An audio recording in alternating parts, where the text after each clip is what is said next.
Good morning on this Memorial Day, Monday morning, and I'm a little bit early today. I'm going to be going in and changing clothes and going to McHenry for our Memorial Day services. It's a day that we pause our lives. Hopefully we pause our lives and remember those who gave their lives in service to our country. Men and women throughout the ages have gone to war, and many have not returned home. And so on this Memorial Day, we set time aside to remember, to honor, and to give thanks to those who made the ultimate sacrifice. They died for our freedom. They died so that we can live a free and full life. And it's a humbling day in so many ways when we really seriously think about why we gather today. It's not to honor all of those who served in the past. It's not to honor all who are serving today, but it's to honor those that made that ultimate sacrifice.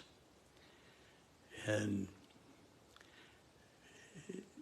I'm so thankful to live in a free nation, and I am deeply indebted to those.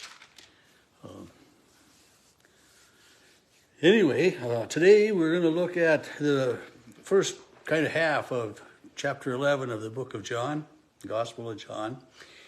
And chapter 11 deals with the death and the resurrection, the rising of Lazarus, but also a little bit more of Jesus, getting on the outs with the religious leaders. Chapter 11 begins with, now there was a certain man who was ill, Lazarus.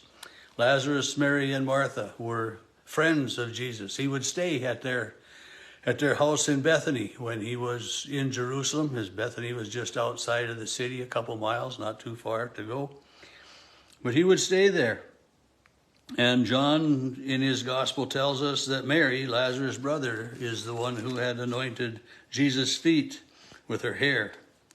And it was this brother, this person that Jesus knew, and this brother that Martha and Mary counted on for many things. So it says that they sent a message to Jesus saying, the one you love is ill.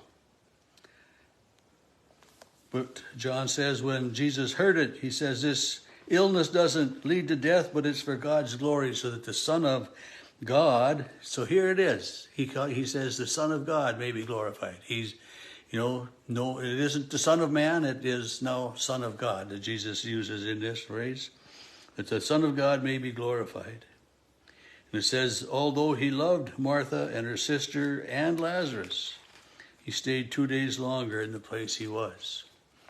And, sometimes we accuse Jesus of dilly-dallying.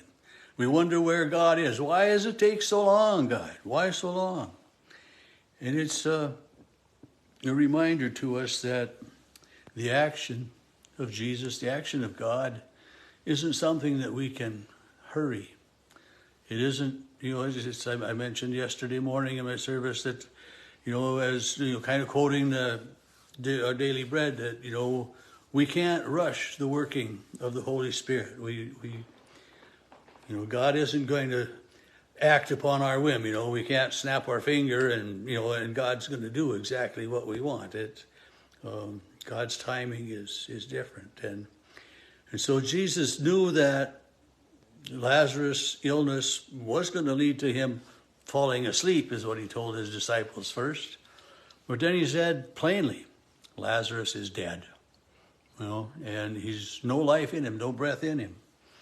And they go. But before they go, it says, Jesus had stayed 2 days where he was. That was verse 6. Verse 7, then he said, let us go to Judea again. Let's go back to the Jerusalem area.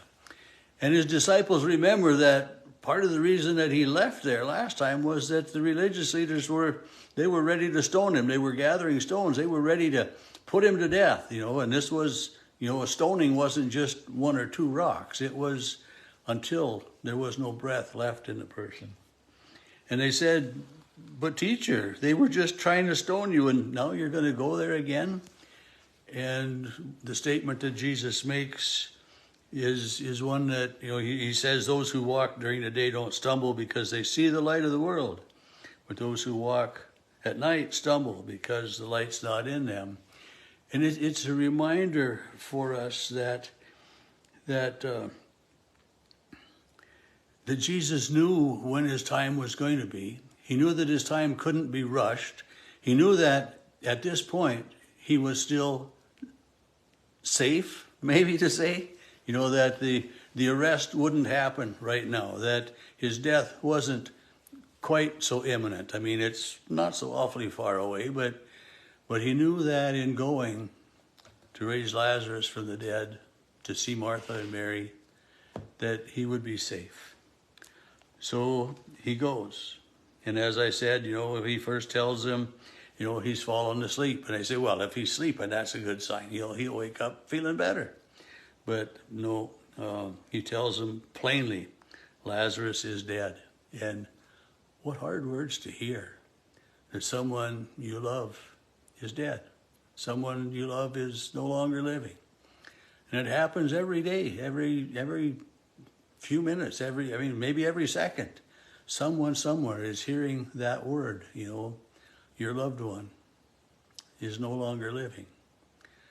And, it's maybe to say your loved one has died, maybe doesn't sound quite as harsh as he's dead, but, how do you really say that to someone that is easy? There is no easy way to say it. There is no easy way of facing death, because death is final, for a lifetime here on this earth. But as Christians, we have that promise that there is more to life than just what's here on earth. But anyway, Jesus and his disciples then go to Jerusalem. And as they are getting close to Jerusalem, well, first of all, Thomas gets this rap as Doubting Thomas, when, later on. But at this point in time, Thomas's statement, let us go also that we may die with him. Thomas is dedicated to following Jesus, to going where Jesus does. He knows there's no one better to be with than Jesus. But they go, and it's verse, it kind of seems to be a little bit out of order. It says, when Jesus arrived, he found Lazarus had already been in the tomb for 2 days. And when Martha heard he was coming, she ran to him. So somewhere along the road, people must have been watching and waiting, or Jesus encountered someone that you're too late. Lazarus has been dead and in the tomb for 2 days. But when Martha hears that Jesus is getting close, she runs to meet him. And she meets him with the words, Lord, if you had been here, my brother would not have died. A little bit of an accusation, but a little bit of a prayer, but more a statement of faith. And then, I focus a lot on that statement of both Martha and Mary. But Martha's next statement, but even now, I know that God will give you whatever you ask of him. Tremendous statement of faith. I know that God will give you whatever you ask. And so Jesus said to his disciples, this is, Lazarus' illness is so that the Son of God may be glorified. And Mary's statement, these three, Mary, Martha, and Lazarus, are some of the staunch believers in Jesus and who he is. I know now that even now, God will give you whatever you ask.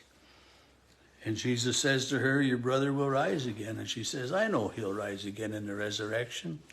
And Jesus responds with the fifth I am statement. I am the resurrection and the life. Those who believe in me, even though they die, will live. And everyone who lives and believes will never die. Do you believe this? He asks. Do you believe this? And she says, yes, Lord, I believe.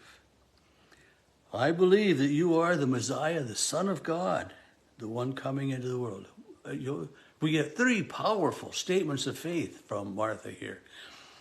Lord, if you had been here, my brother would not have died. But even now, I know that God will give you whatever you ask. I believe that you are the Messiah, the Son of God, who's coming into the world. I mean, think of the power of that. You tie those three statements together.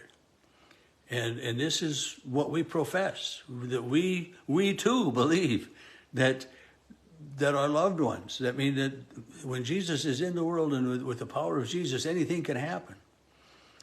And we know that when we ask God, when we ask Jesus, God will hear us and God will answer us. Maybe not always exactly the way we want, but this last statement, I know that you are the Messiah, the Son of God, who is coming into the world. Powerful statement of faith. And our reading for today ends with, when Martha had said this, she went back, called her sister, told her privately that the Lord was asking for her. And we end with, when she, Mary, heard this, she got up quickly and went to him. But I think about the faith that these women exhibit for us, model for us. That,